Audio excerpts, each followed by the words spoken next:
Só abrindo o livro aqui, gente, deixar no ponto aqui para a gente começar a conversa.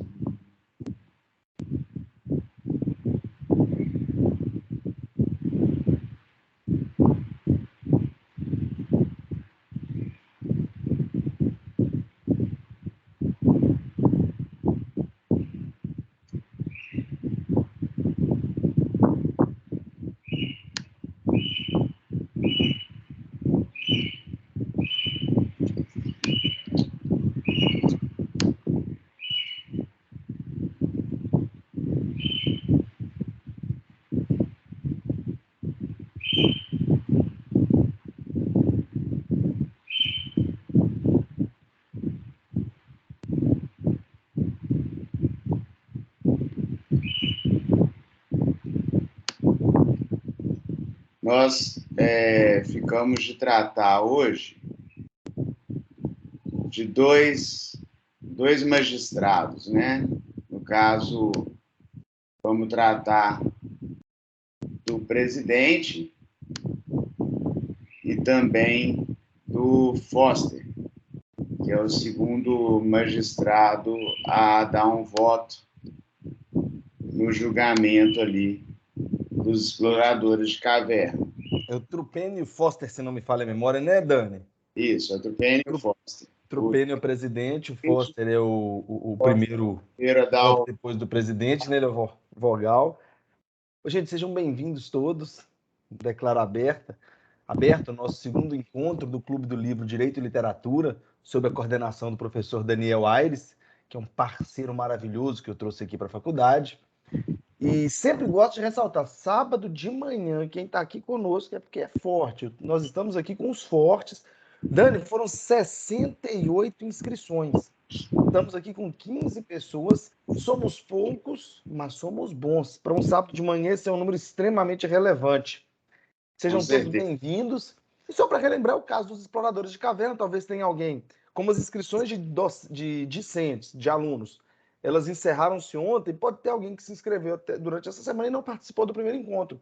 Nosso livro é o caso dos exploradores de caverna, e em uma síntese muito apertada, 5 exploradores, eles são espeleólogos, né, pessoas que exploram cavernas, entraram em uma caverna para fazer exploração.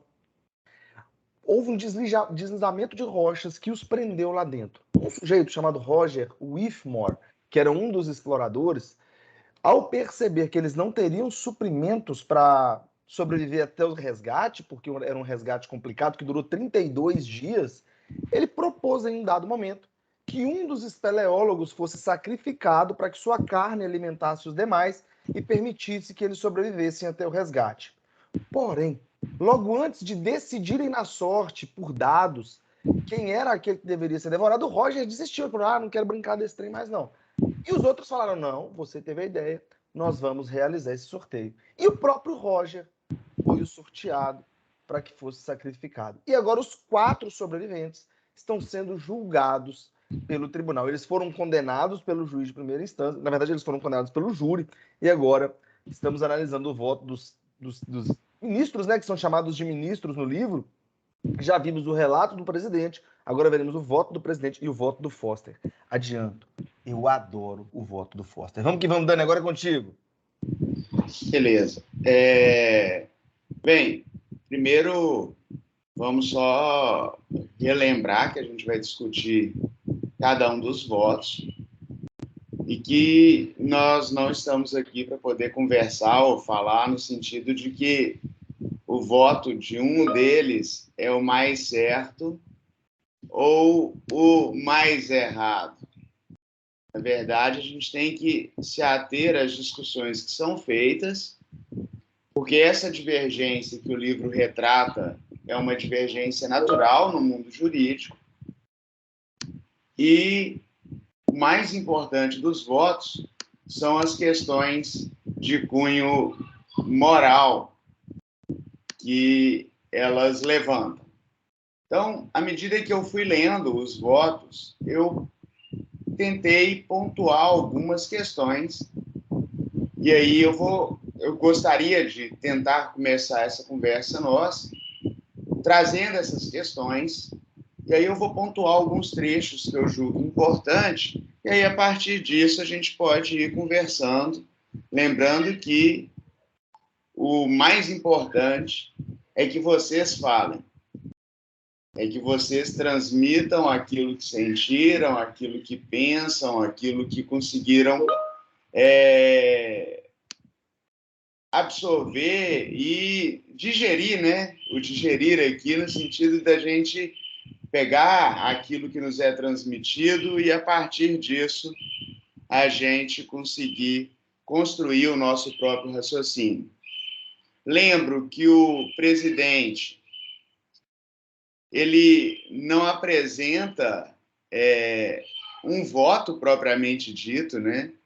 Se você observar ao final do voto dele, ele não deixa claro o posicionamento que ele fala, tanto é que o último parágrafo dele, ele fala só o seguinte, olha, em ocorrência como esta, o princípio da clemência executiva parece muito adequado a fim de mitigar os rigores da lei. Ele começa, então, deixando claro que ele, especificamente, não está nem condenando, nem absolvendo. Ele está quase que dando uma recomendação para que o chefe do executivo dê uma clemência para os espeleólogos. Lembrando que,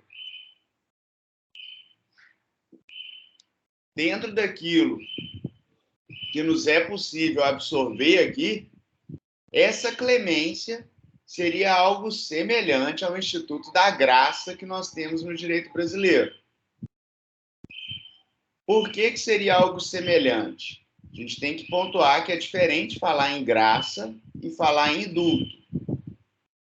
A graça, que alguns autores gostam de chamar de indulto individual, apenas para poder mencionar que a graça possui algumas características semelhantes ao indulto que é dado via decreto nos finais de ano, né, normalmente ali na casa do dia 20, 23, mais ou menos, de dezembro, que costuma sair o decreto de indulto, que não tem saído nesses últimos anos em razão da política criminal que o governo adota, mas que sempre foi adotado por todos os presidentes do período democrático brasileiro, ou seja, de 89, né? 88, não, de 89 para cá, todos os anos, se minha memória não estiver falhando, saíram algum decreto de indulto. A graça, que é algo semelhante a essa clemência, é algo que tem que ser solicitado ao presidente da República. Ela é dada direcionada para uma determinada pessoa, é uma liberalidade do presidente da República, ou seja, mesmo que eu não concorde, não cabe a mim questionar isso, é uma liberalidade dele. No caso nosso, brasileiro, ela tem que ser concedida após o trânsito em julgado da decisão. Então, não, sem entrar em grandes debates, a princípio, essa clemência que o Trump oferece, né, recomenda, seria, ao meu ver, algo semelhante ao Instituto da Graça que nós temos no direito brasileiro. Eles estão sendo julgados por um parágrafo específico da lei deles, que é o parágrafo 12A, que fala que quem quer que voluntariamente tire a vida de outro será punido com a morte.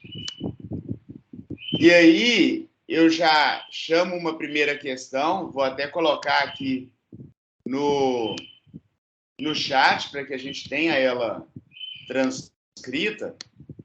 A minha primeira questão é simples. É justo julgar situações extraordinárias segundo as balizas estabelecidas para situações ordinárias? Ou seja, a minha primeira pergunta que eu deixo para vocês, para que a gente possa conversar, é: em casos extraordinários, eu posso usar exatamente a mesma lei que é usada para casos excepcionais.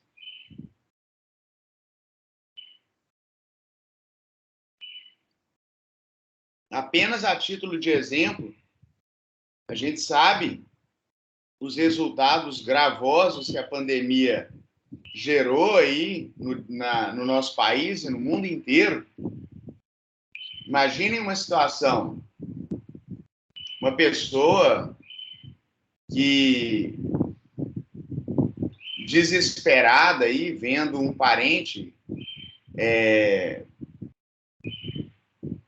acometido pelo Covid, sem conseguir respirar, percebendo que a morte do parente é iminente, e não há vaga em UTI porque todas estão lotadas.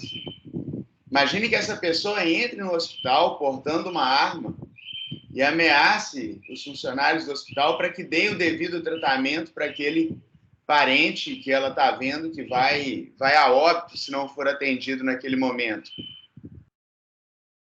Seria justo eu julgar essa pessoa esquecendo da situação que o mundo vive e o que representa aquela situação? Será que nessa situação extraordinária eu posso usar o mesmo rigor da lei que eu usaria se ele fizesse isso em uma situação ordinária? Então, fiquem aí pensando sobre esse primeiro questionamento. O segundo questionamento que eu faço tem a ver com um trecho em que o relator, né, o presidente, ele vai pontuar o seguinte: olha, ninguém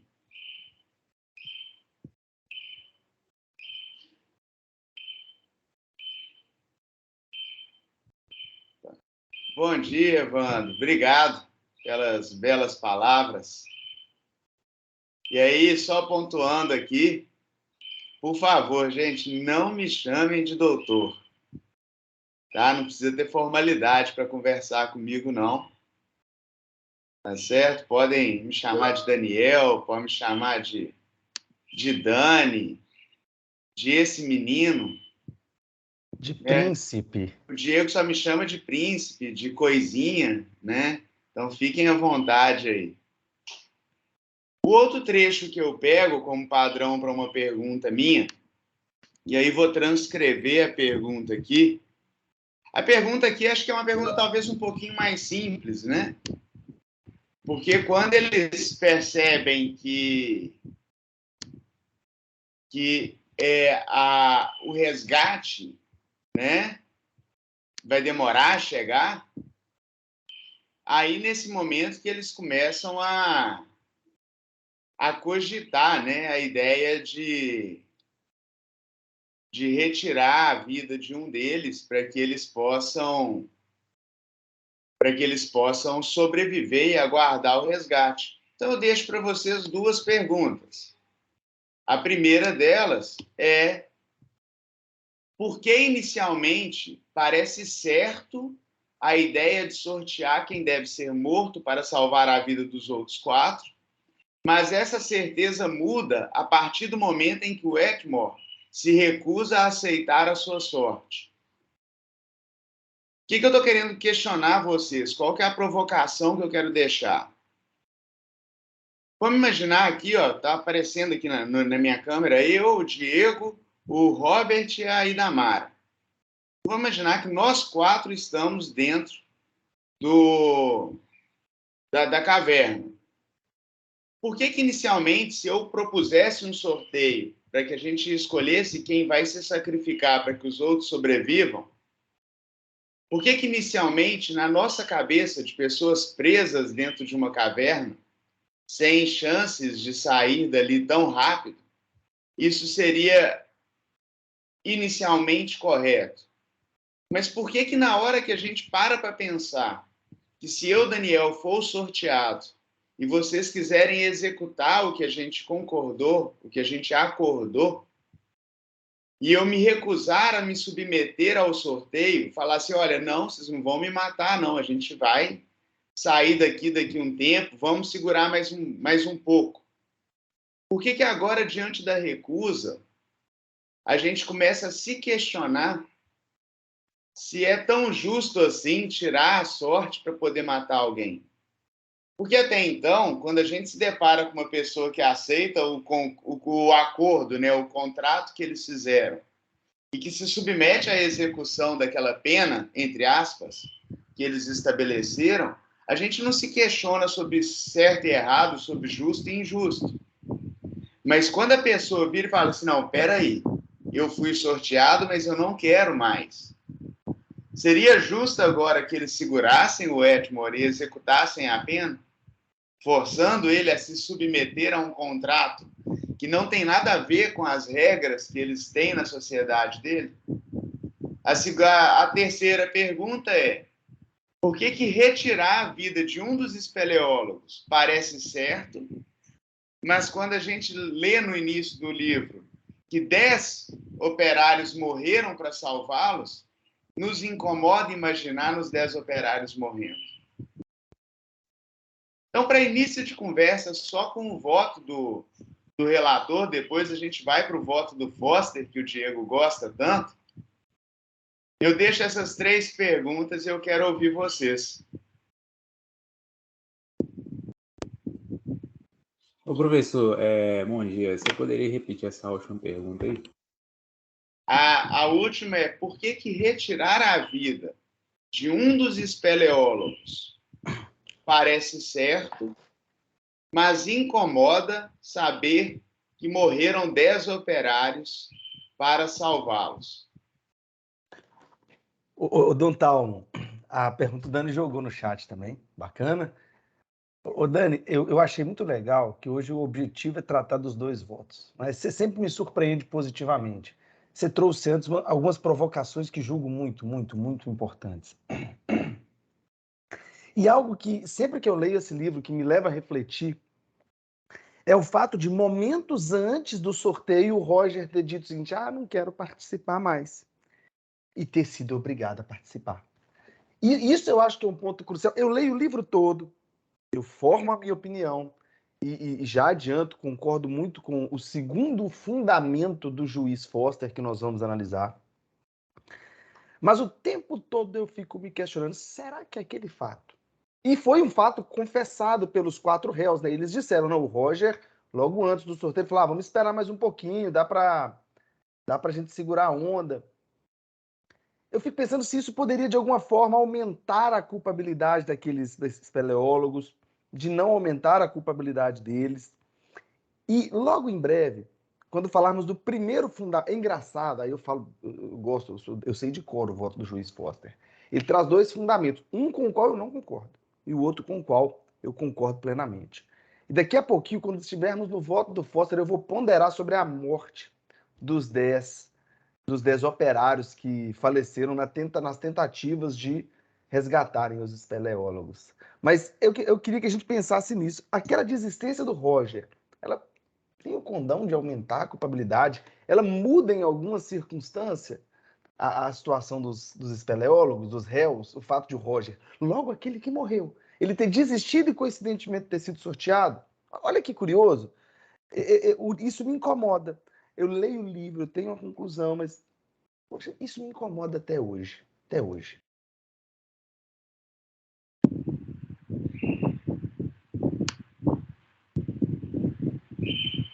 Quero ouvir vocês.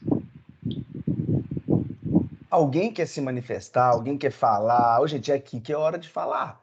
Tanto que eu classifiquei esses encontros nossos lá no Eventtree como rodas de conversa. Vocês fiquem à vontade para falar. Isso é bacana. Ô, Robert, quer dar ideia, Robert?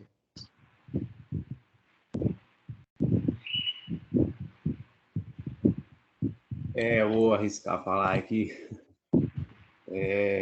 Quanto da aplicação da lei ordinária, é bom pensar que ela tem o rigor, só que esse rigor pleno, ela não deveria ser aplicado tendo em vista que a situação é extraordinária. Então, para fazer uma devida medida, seria bom abater o nível dessa extraordinária situação no rigor pleno dessa lei ordinária, de forma que não aplique totalmente a lei, e não anula os efeitos totalmente da lei.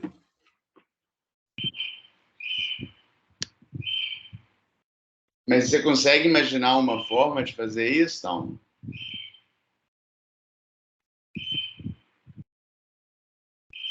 Bom, talvez no ato amenizando a pena, né? Ao invés de aplicar a pena de morte, talvez algum outro tipo de pena, algo que faça pagar aquilo que a extraordinariedade da situação não cobriu de acordo com o rigor da lei ordinária.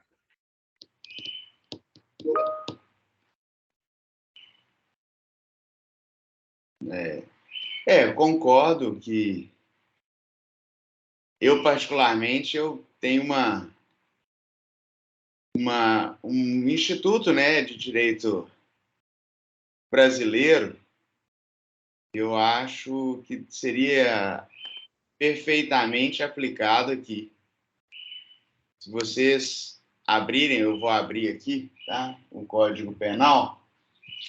E aí eu vou usar o Instituto de exemplo, e que eu acho que teria grande validade para ser utilizado nesse caso específico. Tal que tudo indica, pelas informações que a gente tem da legislação deles, a gente não tem esse tipo de instituto dentro do direito deles, né? Pelo menos é o que nos dá a entender. Se vocês observarem o nosso Código Penal, 2 artigos específicos, o 23 e o 24, a gente vai ter ali as chamadas discriminantes ou excludentes de ilicitude. Uma delas é o estado de necessidade, que é pontuado no artigo 24 da seguinte forma: olha, considera-se em estado de necessidade quem pratica o fato para salvar de perigo atual, que não provocou por sua vontade, nem podia de outro modo evitar, direito próprio ou alheio, cujo sacrifício nas circunstâncias não era razoável exigir-se. Então, particularmente, penso eu que esse instituto do estado de necessidade, ele é válido, ou seria válido na situação deles. Não é nem caso de eu fazer uma redução da gravidade da pena deles, mas sim de não aplicar a pena.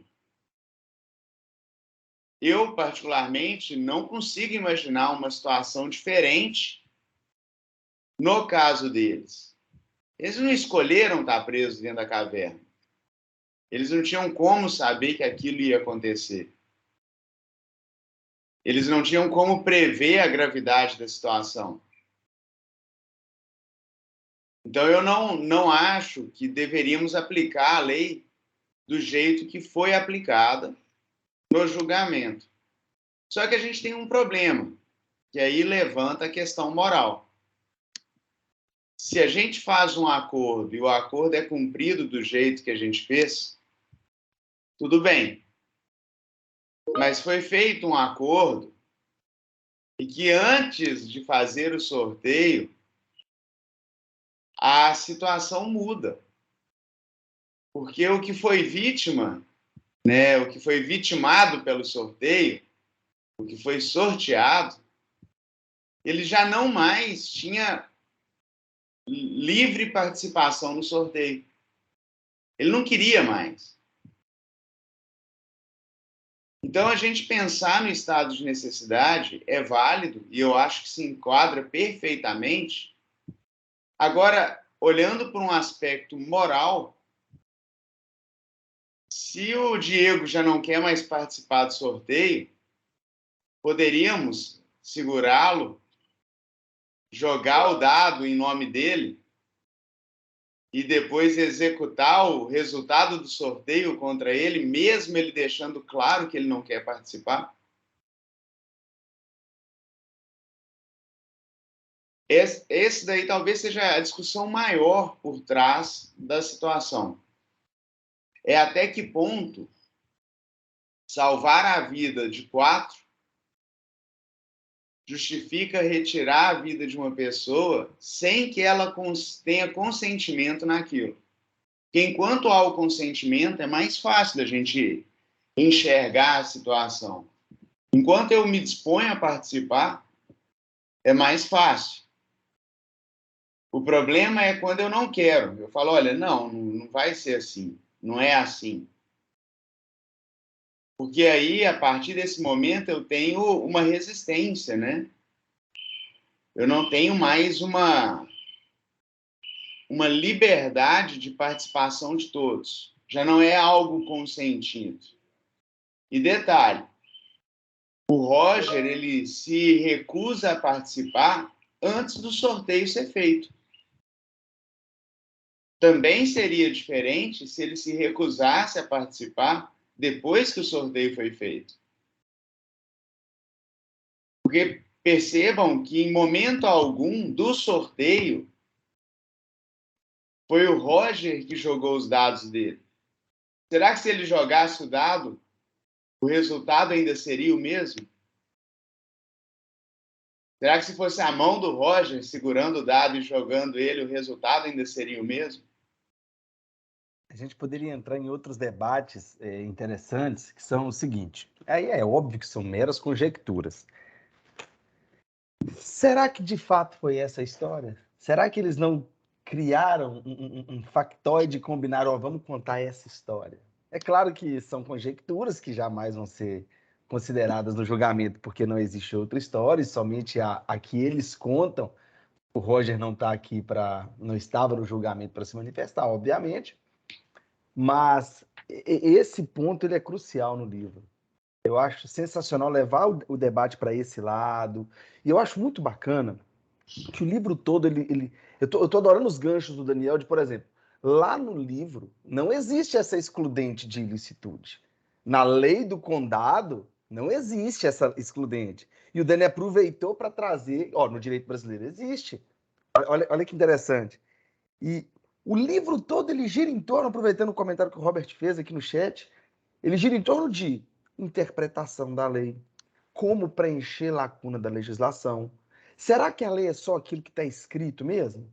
Eu sempre penso, quando a gente faz esses debates sobre interpretação da lei, essas coisas, que o ideal, e a gente lida com isso, o Dani, advogado há muito tempo, lida com isso diariamente, quantas e quantas e quantas e quantas vezes na advocacia, e quando eu falo quantas vezes, não é na vida da gente, não, é no dia, é no mês, é na semana. A Idamara é advogada, é a convidada nossa, Idamara é advogada, amiga nossa da Comissão de Direito do Consumidor, está participando aqui também. Obrigado pela presença, viu, Ida? A Idamara, quantas vezes a Idamara, na advocacia dela, não defende uma tese que é contra a literalidade da lei. É contra a literalidade, mas vai ao encontro do espírito, da vontade do legislador, da intenção da lei. Então, o livro gira em torno disso. Como é que a gente vai interpretar esse pontinho da lei do condado que criminaliza essa galera? Aí, só pontuar aqui, o Robert fez um comentário, mas eu queria que você me explicasse, Robert, por que você está entendendo que seria um homicídio culposo?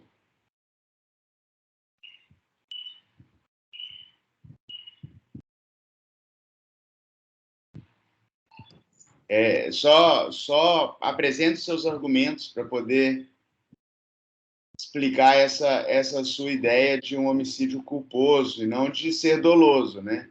O Dom Robert, acho que ele está sem microfone, ele está mandando pelo chat. Eu estou vendo o dedinho dele bater aqui no teclado. Vamos prosseguir enquanto o Robert digita e a gente volta no debate daqui a pouco. Tá. Só estou dando uma olhada aqui também no comentário da Lorena, para a gente poder...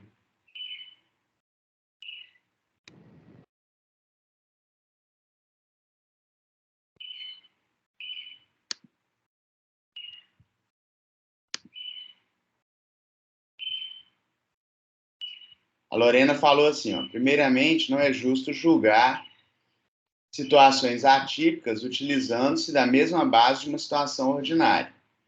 Olhando a situação dos 5 na caverna e pensando na lei da sobrevivência, é plausível o sacrifício de um para a sobrevida dos demais.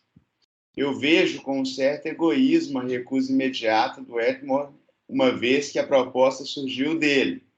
Não seria justo ele não participar, mas vejo como uma atitude que todos eles teriam no momento do aceite dos outros 4. Eles, penso eu, que eles pensaram nos 80% de chance de não serem eles escolhidos.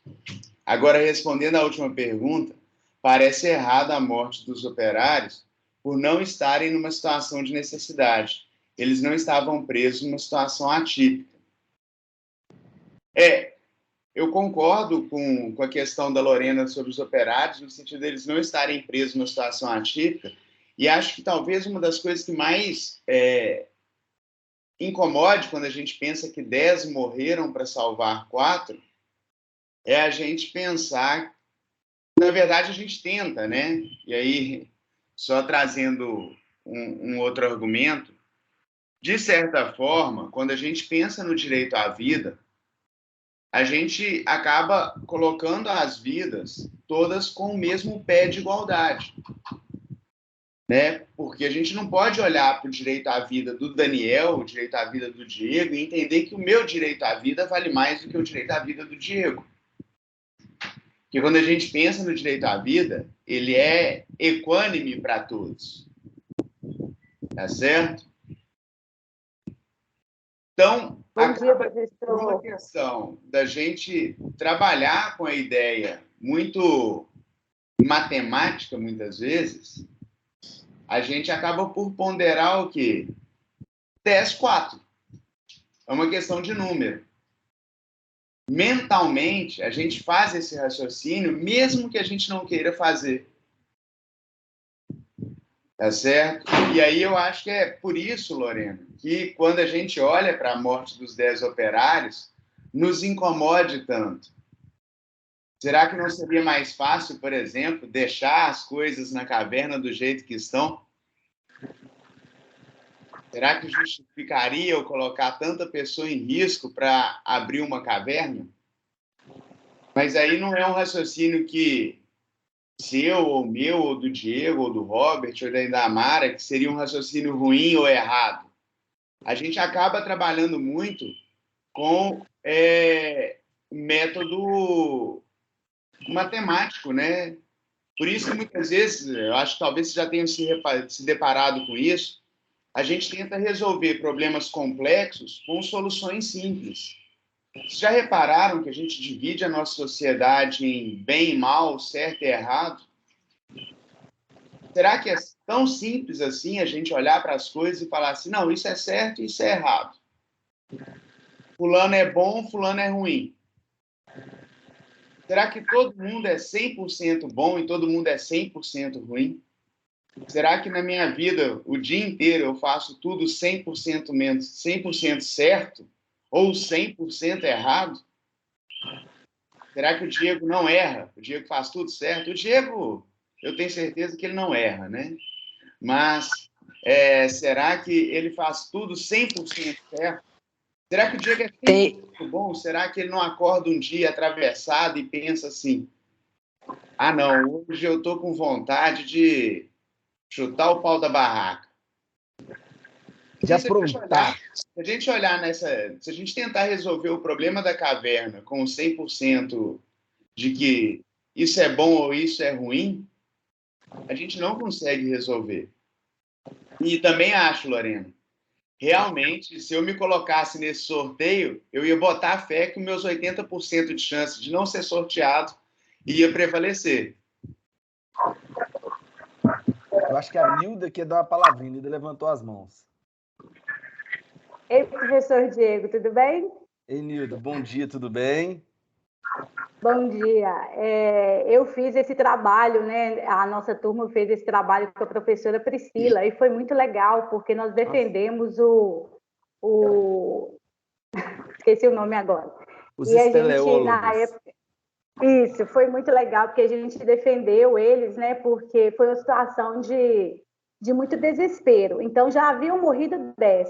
e quem realmente propôs o acordo de um deles morrer, acabou que ele foi sorteado. Então, assim, e se não fosse ele, não teria sido outro? Então, por que que ele, naquela época lá, né, dentro da caverna, ele fez esse sorteio e depois ele não quis mais? Porque ele viu que realmente ele corria esse risco. Então, eu acho que foi válido. Eu vivi essa situação agora recente, onde, né, você sabe que eu ando num salto de 7 milímetros e a minha filha teve que optar eu fazer uma cirurgia ou não, porque eu parei de andar e eu só tenho uma filha. E de uma hora para outra eu parei de andar e o médico falou, ou você faz a cirurgia ou você não anda mais. E quem teve que tomar essa decisão foi minha filha. E hoje eu estou assim, ando com certa dificuldade, né? Os médicos me deram 2 anos para voltar a andar. Então, ela teve que tomar essa decisão sozinha. Então, assim, foi uma situação de desespero. Ou faz, ou não ando. E aí ela teve que tomar essa decisão em favor da minha vida. Então, eu acho que foi válido. Ele propôs isso e ele teve que arcar com a consequência de ter sido o escolhido. Interessante, Nilda. Eu me recordo de você falando sobre isso, né? Quando as aulas...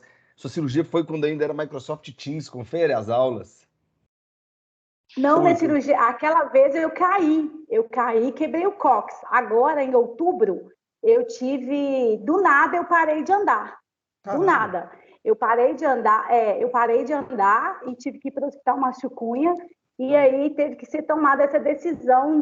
Eu internei na terça, 5 horas da tarde, fiz os exames e o médico teve que passar para minha filha, né? Igual eu só tenho uma filha, ou você aceita sua mãe fazer cirurgia ou você não anda mais, ou ela não vai andar mais. E ela teve que tomar essa decisão, assim, foi muito desesperador, né? Porque eu parei de andar totalmente. E fiz a cirurgia e eu fiquei internada 4 meses, professor. Eu saí agora, dia 11, onde eu peguei uma bactéria hospitalar, que em 100 mil pessoas ela dá em 2. E eu quase perdi a minha vida. Que bom que está tudo bem. Estamos muito felizes por tê-la conosco aqui, viu, Nilda? Tá bom. Então, assim, é uma decisão que a gente, às vezes, tem que tomar, né? No desespero. Estamos muito felizes por sua presença. Obrigado pelo comentário e fiquem todos à vontade. Agora, Dani, eu te confesso que eu estou ansioso para entrar no voto do Foster. Vamos entrar rapidinho, só fazer um comentário sobre... Primeiro, o Roger esclareceu ali, ele estava querendo mencionar o homicídio doloso, né, Roger? Que aí sim, eles... O Edmore se recusa e realmente eles matam ele, né? O Evandro deixa um questionamento aqui sobre a questão da aplicação da pena, da dosagem da pena. Esse que é o grande problema, Evandro, porque pelo que o livro pontua, e daí talvez surjam as grandes discussões, não há dosimetria de pena. A pena é morte. Não há outra opção.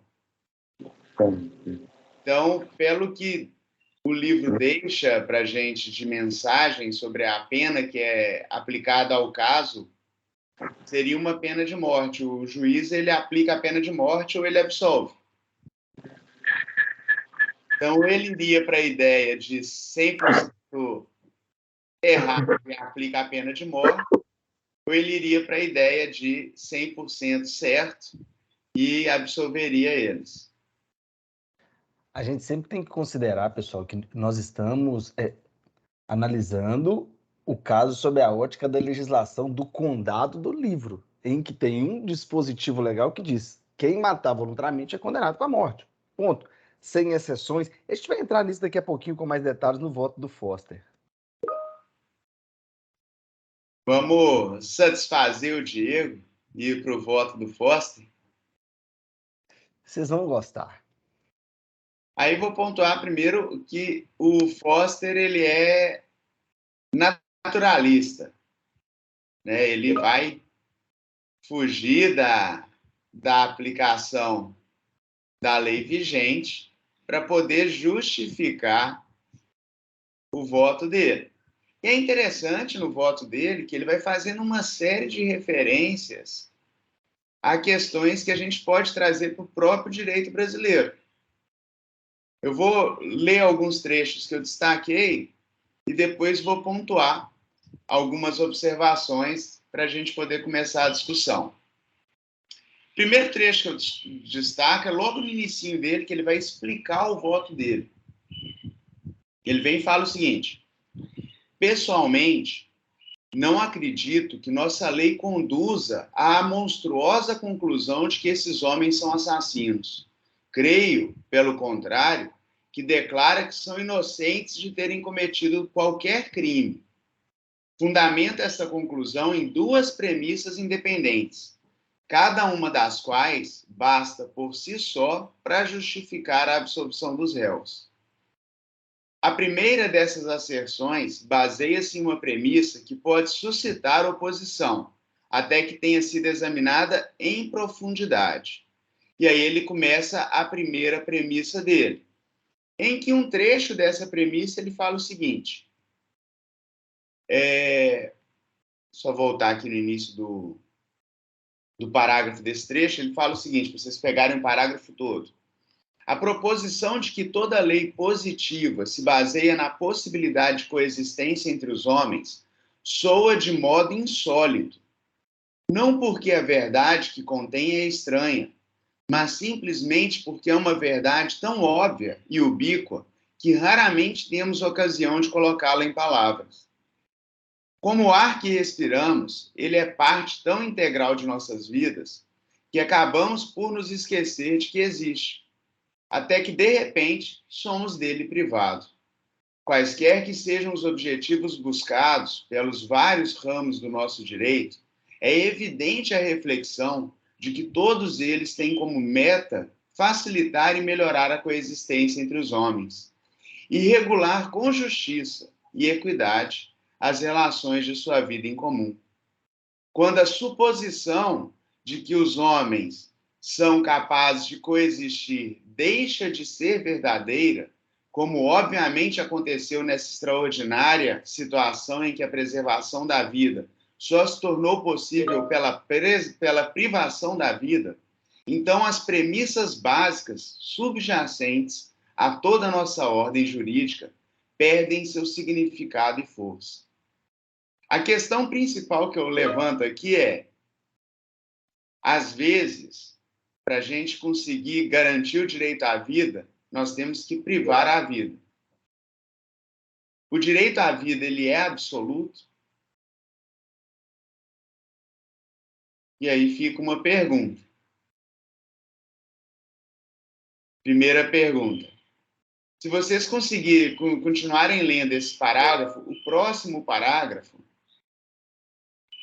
traz um trecho em que ele fala que eles reconhecem que a jurisdição deles tem base territorial. Isso daqui pode ser, inclusive, feito uma interpretação trazendo para o nosso próprio direito, porque o direito brasileiro é baseado no princípio da territorialidade. A gente aplica o nosso direito penal e outros ramos para aquilo que acontece no âmbito do território brasileiro. A ideia de intraterritorialidade, ou seja, trazer normas externas para dentro do país, é uma exceção à regra. Assim como a ideia de extraterritorialidade, aplicar o direito brasileiro a situações que aconteceram fora do país, também é uma exceção à regra. Porque o direito trabalha com a ideia de territorialidade mitigada. E, pelo visto, eles também trabalham com a mesma ideia, de que a gente tem eles têm ali uma base territorial para a jurisdição. E com base nesse princípio, o Foster faz um raciocínio bem interessante.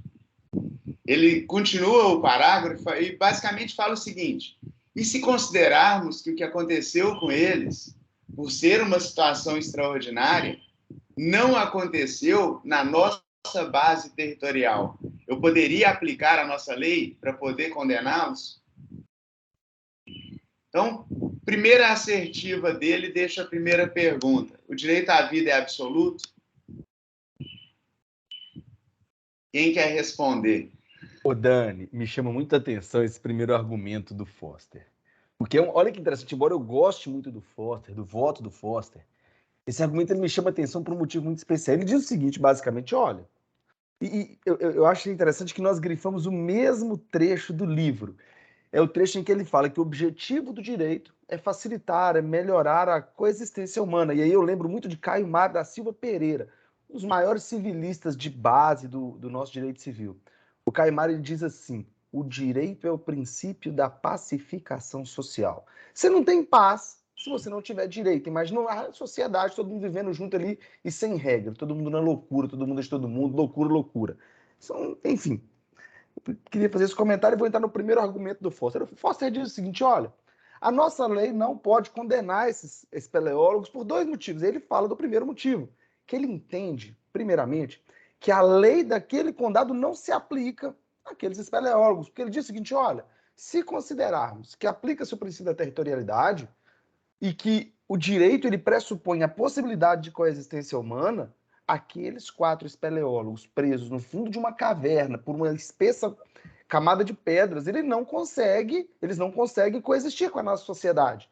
Então, considerando que eles não conseguem coexistir com a nossa sociedade, não é justo que a nossa lei se aplique a eles. Porque eles estando, ainda que a 100, 30 metros de rocha de distância da sociedade, é como se eles estivessem a centenas e centenas e centenas de quilômetros de distância, fora já do condado de vigência daquela lei. Eu sempre esqueço o nome do condado. Mas com esse argumento eu não concordo, Dani. Pessoal, vou explicar para vocês por que eu não concordo com esse argumento do Foster. Aí o Foster ele conclui esse primeiro argumento dele dizendo, olha, como eles não, diante da circunstância específica deles, eles não conseguiam coexistir com a nossa sociedade, aplicam-se as leis da natureza, por isso que o Dani disse que o Foster é naturalista. É o chamado direito natural, né? Aquelas regras instintivas humanas. Inclusive, o nosso direito ele é oriundo do direito natural, porque tudo que a gente positiva é que sai de dentro da gente, que já é inerente ao ser humano. Mas o que eu fico pensando é o seguinte, por que eu não aplico, que eu não entendo que o Foster tem razão nesse primeiro argumento dele? Porque, veja bem, aquela sociedade do condado moveu operadores, moveu veículos, moveu maquinário para salvar aqueles espeleólogos. Ou seja, de alguma maneira a sociedade estava trabalhando em prol daqueles espeleólogos. As verbas públicas morreram 10 operários tentando salvar aqueles espeleólogos. Então, dizer que não havia qualquer conexão entre aqueles espeleólogos e a sociedade, eu penso que essa premissa do Foster ela não é verdadeira. Tanto não é verdadeira que ela seria verdadeira se os espeleólogos tivessem dado um jeito de sair sozinhos daquela caverna, o que não foi o caso. Exigiu muito esforço do poder público, exigiu morte de operadores, exigiu presença, enfim, bombeiros, enfim. Então, de fato, havia uma mínima conexão e a sociedade e o condado fez de tudo para poder salvar aqueles espeleólogos, tanto que conseguiram resgatá-los após 32 dias. Então, eu penso que esse primeiro argumento do Foster aí, ele é meio furado. O que vocês acham disso? O que você acha, Dani? Então, particularmente, para esse primeiro argumento, eu entendi que eu poderia deixar que meus instintos me guiem em situações excepcionais é um tanto quanto perigoso.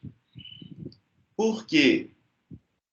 Vou pegar um caso concreto, né? Pensem aí no conflito Rússia e Ucrânia. Não estou entrando no mérito da guerra, tá, gente? Não quero entrar nessa discussão sobre se o Putin está certo, se ele está errado, se tem alguém certo ou se tem alguém errado ali.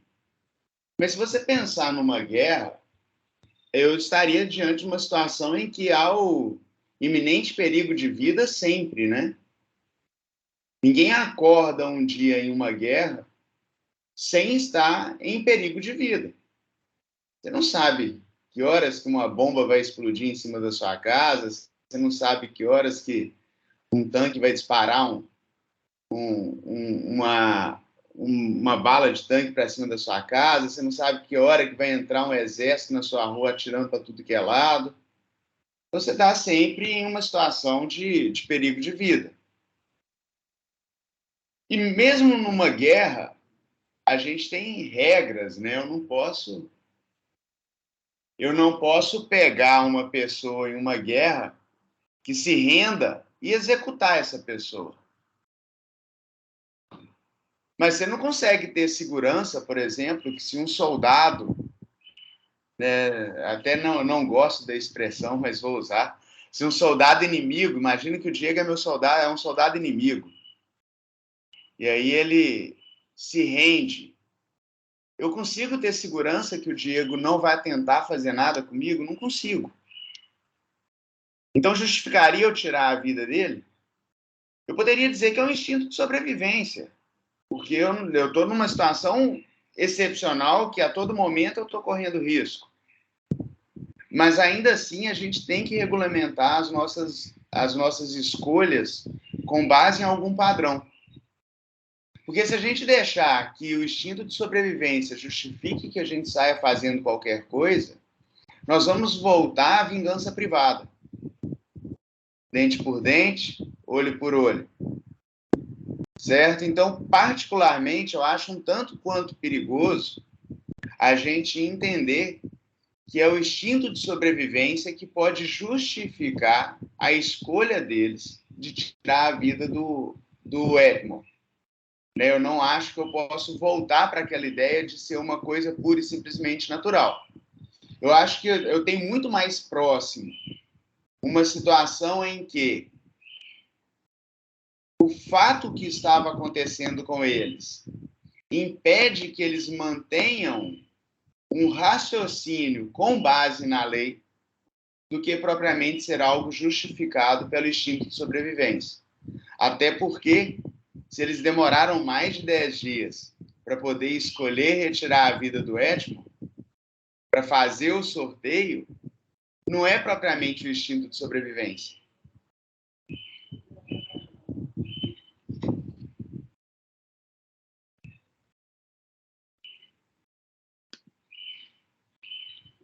Mais alguém? Eu vou puxar um pouco do gancho ali do professor Diego, porque eu não concordo também no mesmo argumento que o dele.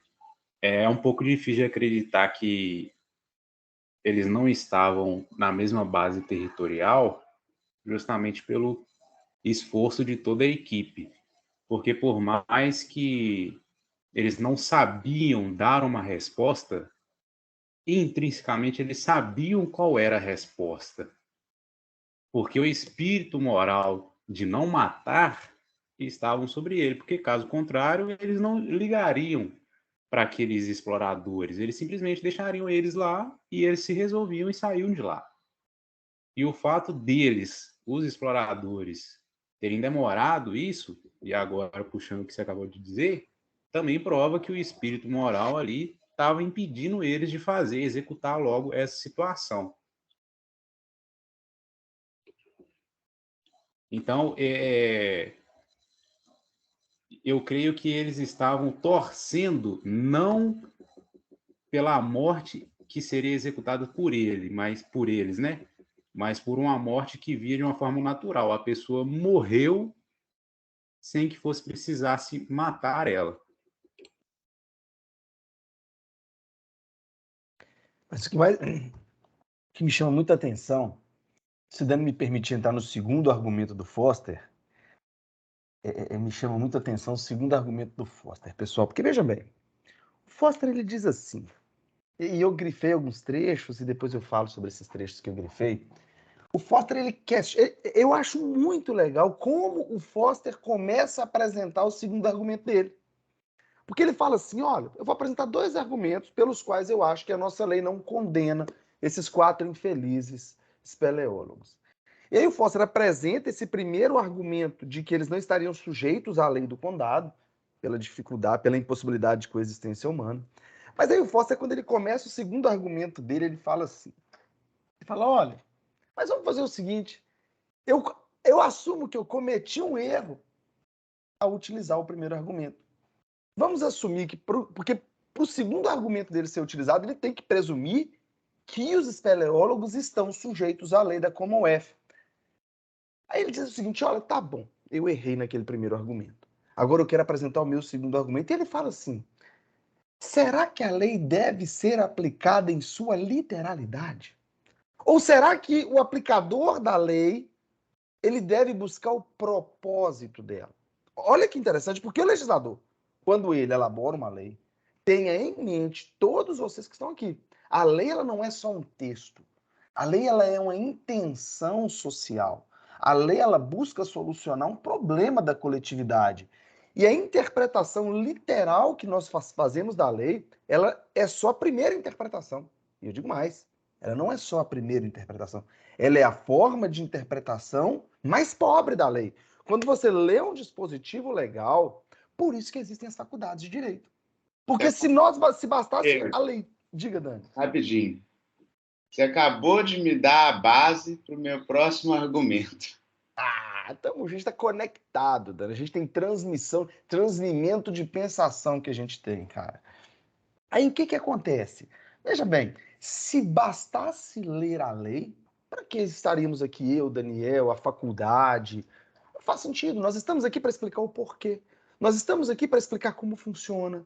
Veja bem, tem um professor, ele já é falecido, que é o Miguel Reale. Não é o Miguel Reale Júnior, não. É o pai do Miguel Reale Júnior.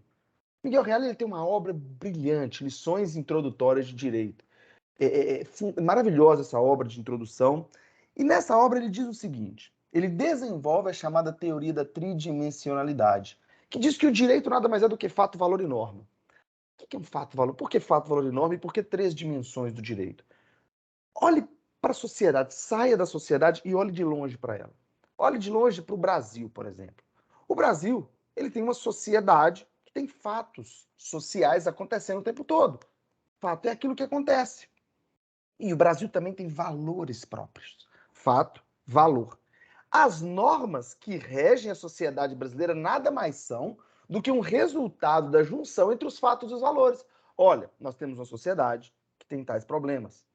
A lei busca utilizar os valores sociais para solucionar os fatos daquela sociedade. Por isso que é fato, valor e norma. Então, veja bem, a lei ela não pode ser... E aí é o segundo argumento do Foster, que é o seguinte, será... Eu grifei algumas coisas aqui do Foster, que eu vou ler, que eu acho muito interessante, em especial sobre o segundo argumento dele. Olha que interessante, venham comigo.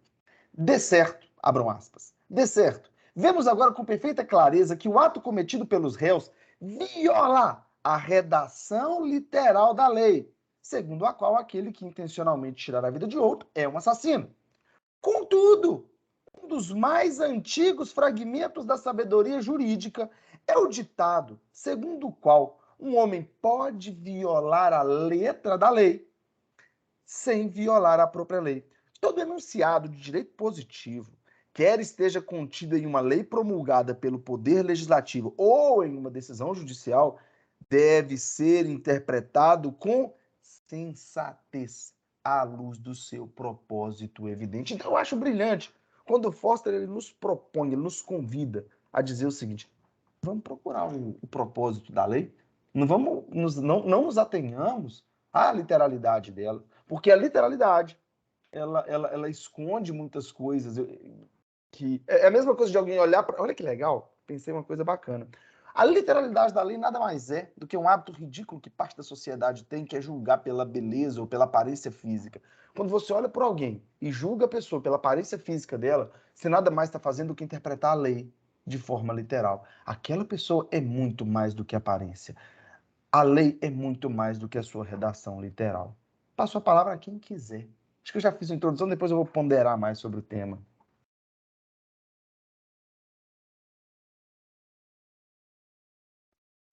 Você está no silêncio. Deixa eu só pegar o gancho aqui, trazendo para a questão do direito penal propriamente dito. Vocês têm que lembrar de dois conceitos que eu acredito que vocês devam ter ouvido falar bastante: tipicidade formal e tipicidade material. O Diego, ao pontuar a ideia de não podermos simplesmente ler a lei, ver aquela literalidade e partir dessa literalidade para poder aplicar a lei, isso lembra a questão da tipicidade formal e da tipicidade material. E eu posso usar esse conceito de tipicidade formal e material para uma série de outros ramos do direito. Eu sempre uso um exemplo que acho que fica fácil a percepção do que é formal e do que é material, com base no princípio da isonomia. Imaginem, por exemplo, uma prova de concurso. Se vocês olharem lá no artigo 5º da Constituição, está lá de forma categórica que todos são iguais perante a lei, sem distinção de qualquer natureza. Beleza? Então, se você vai fazer um concurso, todo mundo que está aqui na sala pode fazer um concurso. Então, todos vão entrar na sala para fazer a prova do concurso. Agora, imagine todos nós entrando numa sala e nessa mesma sala vai entrar uma pessoa que tem um problema visual, ou seja, a pessoa é cega. E aí ele é colocado em uma cadeira, é entregue para ele a mesma prova que todos nós vamos fazer. Houve igualdade nisso? Formalmente, gente, a igualdade está garantida. Ele tem acesso à mesma prova que todos nós, no mesmo dia, no mesmo lugar, nas mesmas condições. O problema está exatamente aí nas mesmas condições. Então, igualdade formal não é igualdade. A igualdade só passa a ser correta a partir do momento que eu levo ela para o lado material, que é exatamente aquela forma de interpretar o princípio da isonomia que fala trate igual os iguais e desigual os desiguais à medida dessa desigualdade. Então, se você trouxer isso agora para o conceito de tipicidade formal e material, é simples. O que é tipicidade formal? É eu pensar no cara que foi lá e cometeu um ato que se enquadra perfeitamente naquilo que a lei estipula. Então, o Daniel entrou numa sala e pegou um celular preto com uma capinha preta da marca Apple e saiu da sala carregando esse celular. Bem, teoricamente, a tipicidade formal está preenchida. Subtrair para si ou para o trem, coisa alheia móvel. Só que na hora que eu saí da sala, foi perceptível, foi possível perceber, aliás, que o telefone que eu peguei, preto, com uma capinha preta, era esse aqui, ó, que é o meu. Houve tipicidade material? Houve ofensa a um bem jurídico de terceiro? Houve perigo de dano? Houve lesão patrimonial? Por óbvio, não, porque o celular é meu. Então, não necessariamente uma conduta que se encaixe em um primeiro momento perfeitamente naquilo que a norma diz pode significar a prática de um ilícito. O próprio princípio da insignificância, que a gente trabalha bastante no direito penal, ele é um princípio que afasta a tipicidade material. Porque eu passo a entender que, apesar daquela conduta se encaixar na norma, ela não gera ofensa ao bem jurídico protegido. Então, eu não posso entender que ela violou o que é necessário para justificar a atuação do direito penal. Passo a palavra a vocês agora. Alguém quer comentar? Eu gostaria muito de ouvir algum de vocês. Aliás, o propósito aqui é ouvir vocês. Dom Talmon, que está participando bastante. Tem gente boa, aliás, todos vocês são muito bons. Eu tenho visto o nome aqui de vocês. Clarissa manifestou aqui pelo chat, né? Clarissa diz o seguinte: vale ressaltar que, nesse caso, houve... Perdão, Vale ressaltar que, nesse caso, houve o concurso de pessoas, pois houve pluralidade. Liame, unidade e nexo causal. Logo, houve a particularidade material e moral de ambos. No meu ver, só houve a desistência da vítima por prevaricação. Pensou em si mesmo. Ó, Dani, olha a profundidade.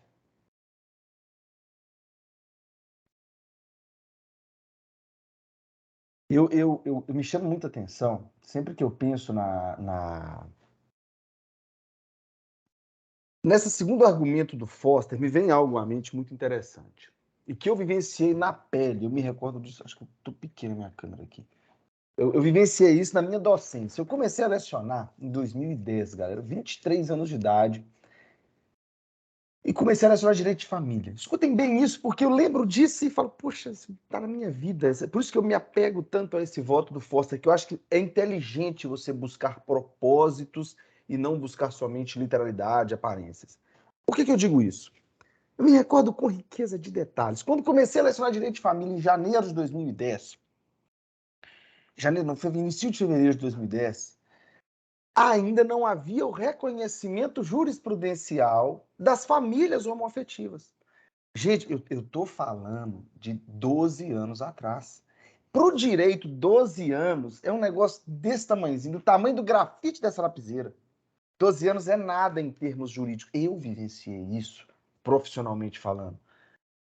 O direito, quando você... Imagina o seguinte, um par homoafetivo, dois homens que viveram juntos por 30 anos e dissolveram essa relação em 2009. A solução deles não era na vara de direito de família. Eles não tinham direito a alimentos, não tinham direito de pensão, não tinham direito de partilha, nada. A solução dessa dissolução, quando havia, era uma vara civil para dividir patrimônio contabilmente. Bom, você pagou por isso, isso é seu, você pagou por isso, isso é seu. Não havia formação de família, não podiam adotar conjuntamente crianças, filhos e etc. Então, e por que se fundava essa dificuldade em reconhecer as famílias homoafetivas? Porque a lei, a Constituição, no seu artigo 226, e o Código Civil, nos artigos 1723 a 1727, menciona que a união estava entre homem e mulher. Lá no 1565, o Código Civil diz que o casamento é entre homem e mulher. A Constituição 226 fala que o casamento é entre homem e mulher. Olha que interessante, a literalidade da lei alija direitos de uma camada relevante da sociedade que é homoafetiva.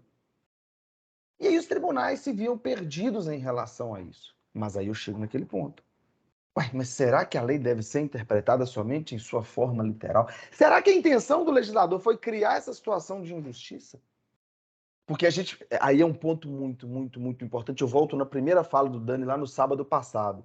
Direito não é senso comum. E complemento. Não podemos confundir religião com Estado.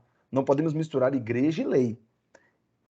A igreja pode fazer suas regulamentações internas próprias, mas o direito ele tem que servir para toda a coletividade. E aí, o STF... Aí eu lembro que dando uma das primeiras aulas de direito de família, conceituando família, eu disse assim, gente, hoje eu estou conceituando casamento, família, como uma unidade entre um homem e mulher. Mas eu garanto para vocês que muito em breve isso muda. Falei isso também uma das minhas primeiras, se não a primeira aula de direito de família. Eu disse isso, olha, hoje a família é uma unidade entre homem e mulher, e etc, etc, etc. Mas isso vai mudar. E dito e feito, em maio daquele mesmo ano, maio de 2010, o STF reconheceu a possibilidade da formação das uniões homoafetivas. Não me falha a memória, em 11 de maio, julgamento de dois processos conjuntos, a DPF 132 e a DI 4277. Isso mesmo. Exatamente. E aí, o que acontece? Essa extração da possibilidade da formação das famílias homoafetivas, ela é oriunda de uma interpretação mais profunda da lei, que foge da mera literalidade, que busca o propósito do legislador. E aí eu volto lá no artigo 5º da Lindbe, que diz assim,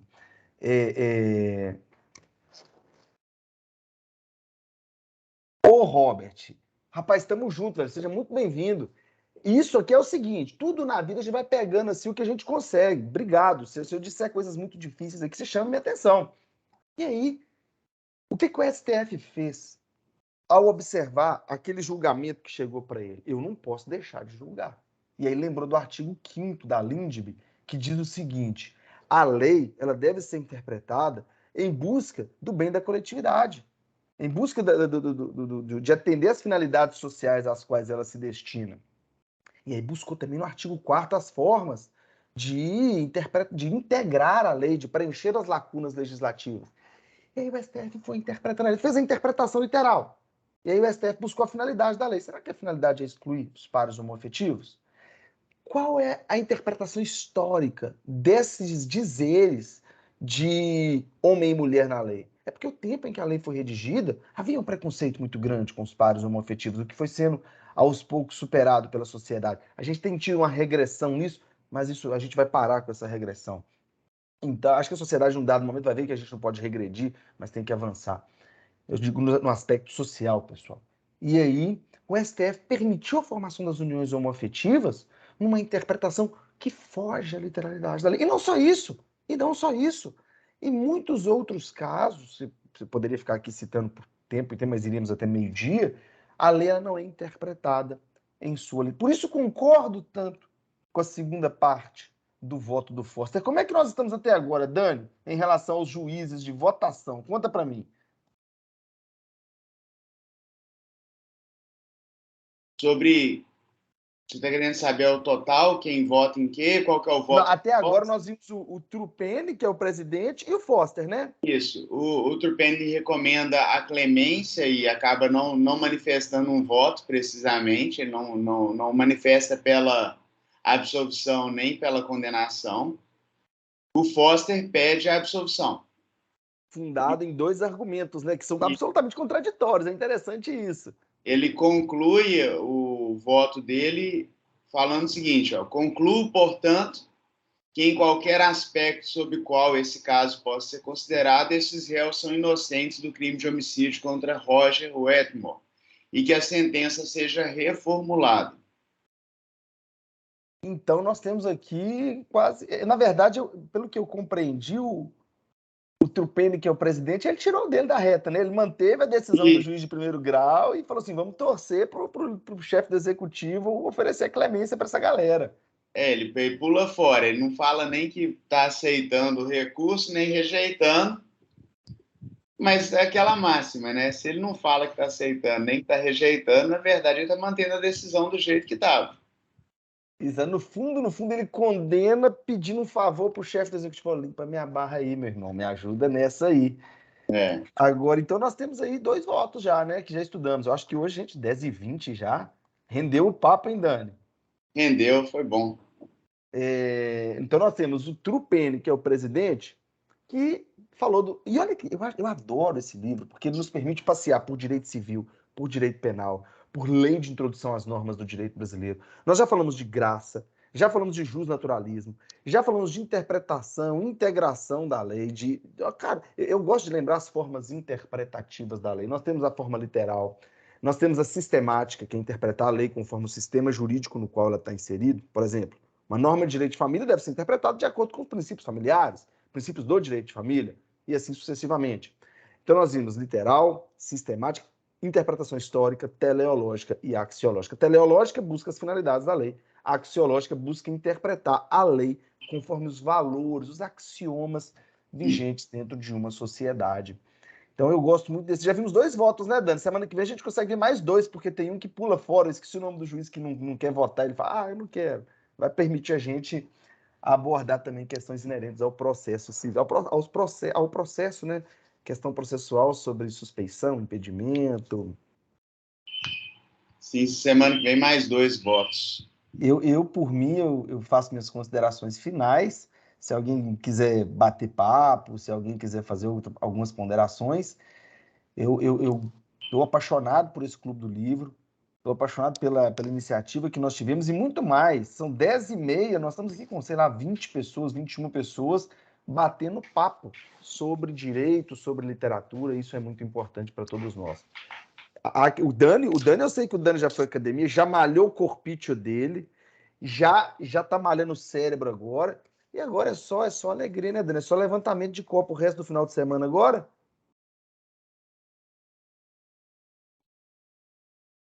Na hidratação, né?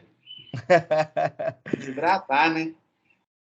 Tem o pré-treino, depois tem o pós-treino. Mais importante. Agora é com você, Dani. Fica à vontade para fazer o encerramento ou para continuar, o que você preferir, viu? Eu primeiro quero agradecer, né, a presença de todos. Acho que um quórum de 21 pessoas para um sábado de manhã é muito bom. Agradeço a participação de todos. Robert, não precisa preocupar, não. Está todo mundo aprendendo. Eu vou aprendendo com vocês, vocês aprendem um pouco comigo, eu aprendo com o Diego, ele aprende um pouco comigo, e a vida é assim.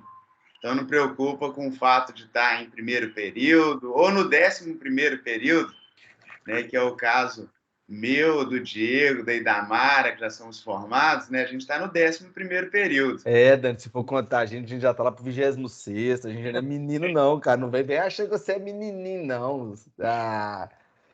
Então, não preocupa com isso não, Robert. Eu quero deixar uma provocação, pra vocês irem pensando para a próxima. Desculpa te interromper, Dani. Você deixou a gente mal acostumado. A gente vai querer uma emoção nesse final também. Quero nem saber, hein?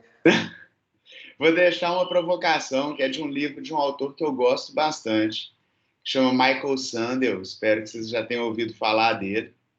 Ele é um filósofo estadunidense e ele tem uma coletânea de livros que foram... Tem vários, né? Mas 4 livros dele foram traduzidos para o Brasil.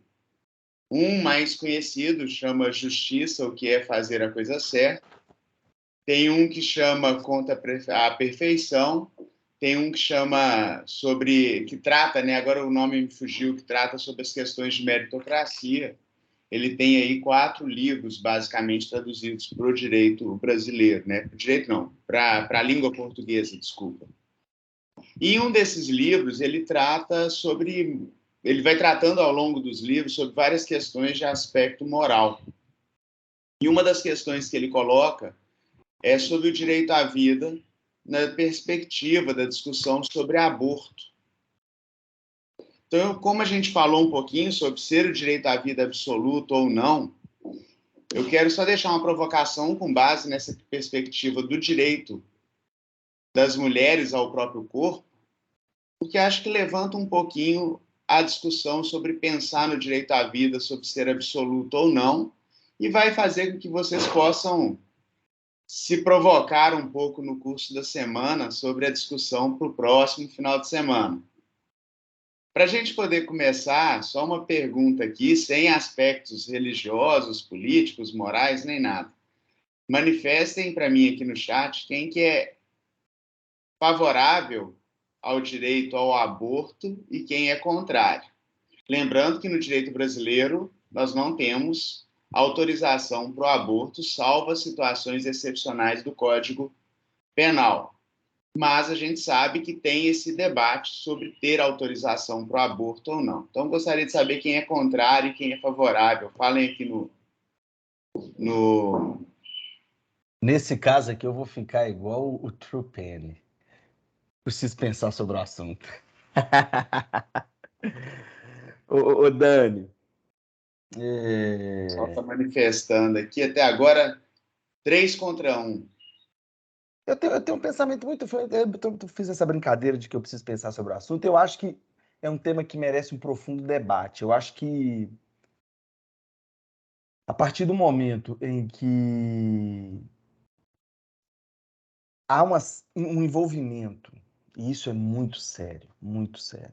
Escutem sem preconceitos isso que eu vou dizer, tá, pessoal? Porque vocês são profissionais do direito. A partir do momento em que há uma questão religiosa motivando a opinião sobre uma questão legislativa, isso merece debate. O problema é quando a questão religiosa fecha nossa mente para o debate. E eu acho que parte do fato de eu não ter opinião formada sobre o assunto é o Diego é contra. Mas e quem não tem a mesma fé que eu? Olha que interessante. E quem não acredita nas mesmas divindades que eu acredito? Que eu não acredito em uma só, acredito em algumas. Então, vejam bem, quando há uma perigosíssima mistura entre religião e direito, isso significa que, isso aqui precisa ser debatido profundamente. Porque, lembrem-se sempre, a lei ela não pode ser oriunda de motivos religiosos, porque a sua religião ela se aplica a você, mas a lei se aplica a todos. E seria justo impor sua religião via da lei, a toda a coletividade, mesmo a quem não acredita na sua mesma fé. Olha que interessante. Eu acho que esse é um tópico que o brasileiro precisa evoluir. Eu acho que nos debates de presidenciáveis, os temas tinham que ser conversados. Eu acho que nos debates de presidenciáveis, por exemplo, maconha. Olha que interessante, que tema que deveria ser debatido. Legalização ou não da maconha, o tanto de empregos que isso criaria e também dos problemas à saúde pública que geraria. Enfim, eu acho que a gente tem que ter muito cuidado. Eu quero ler um trecho. Posso ler um trecho de um livro? Só pontuar a questão, aí você leia, meu querido. Para finalizar minha participação, já que é um clube do livro, que o Daniel lê um negócio, tem um poeminha pequenininho do Mário Quintana que me chama muita atenção e para esses tempos que a gente vive também. Hoje não dá para a gente ser bonzinho o tempo todo. Eu luto muito pelo direito de conversar sobre os assuntos. Eu detesto quando alguém fala sobre isso, eu não conversa, isso é assim, assim, assado, fulano é ruim, fulano é bom. Generalizações são ruins. Eu brigo por isso. E principalmente na advocacia, a gente briga para restabelecer os direitos que foram alijados. Eu não é, Idamara? E esse poema do Mário Quintana me chama atenção porque ele tem um nome. Não Com certeza. Escuta, Idamara, escuta esse poema e pense em você como cliente, você pé da vida, buscando restabelecer os direitos do seu cliente e esses direitos dele foram alijados, ele está lesado. Escuta só. Não basta saber amar é o nome do poema. Neste mundo que tanto mal encerra, não basta saber amar, mas também saber odiar. Não só servir à paz, mas também ir para a guerra.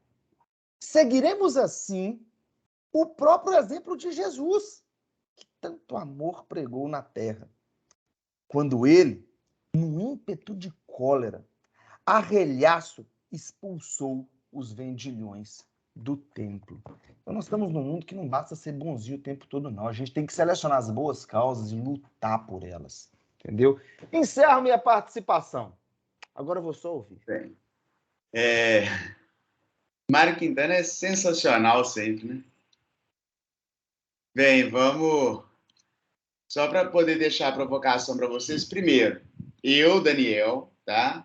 Sou favorável à legalização do aborto, a assegurar o direito da mulher ao seu próprio corpo. Penso eu, e aí usando um argumento que a Lorena colocou aqui no chat, que a não legalização traz um problema muito maior, que é um problema de saúde pública, que é a realização de abortos em clínicas clandestinas. E penso de uma forma diferente. Quem é contrário ao aborto é só não fazer. É simples. Né? Mas, deixando a provocação para vocês, imaginem o seguinte. Um dos argumentos que as pessoas usam para poder falar que o aborto não deveria ser legalizado é exatamente o direito à vida. E eles falam que um óvulo fecundado já é uma vida. Então, gostaria que vocês se imaginassem na seguinte situação. Vocês estão passando em frente a uma clínica de fertilização in vitro. Ou seja, essa clínica que vai fazer a fertilização, então ela faz a fecundação do óvulo, ele fica separado, né? Não sei qual é o local que ele fica separado, vamos imaginar que ele fique em alguns tubos ou alguns potes para poder ficar armazenado e depois ser colocado na pessoa que vai receber o óvulo já fecundado. E ao passar em frente a essa clínica, você percebe que ela está pegando fogo. E escuta o choro de uma criança dentro da clínica. Você entra na clínica. Só que o incêndio que está acontecendo na clínica é muito forte. E ao entrar na clínica e se deparar com um corredor, você percebe que você não consegue ir de uma ponta à outra do corredor. Você tem que escolher um dos lados para poder ir. Quando você olha para um do lado, você vê a criança que está chorando. Quando você olha para o outro lado, você vê um suporte com 20 tubos com óvulos devidamente fecundados. Se os 20 tubos com óvulos fecundados já são uma vida, você tem, então, dentro da clínica, 21 vidas em perigo. A da criança que chora, que está do outro lado, e desses 20 tubos com óvulos devidamente fecundados. Mas você não consegue salvar todo mundo. Ou você salva a criança, ou você salva os 20 óvulos fecundados. Quem que você salva?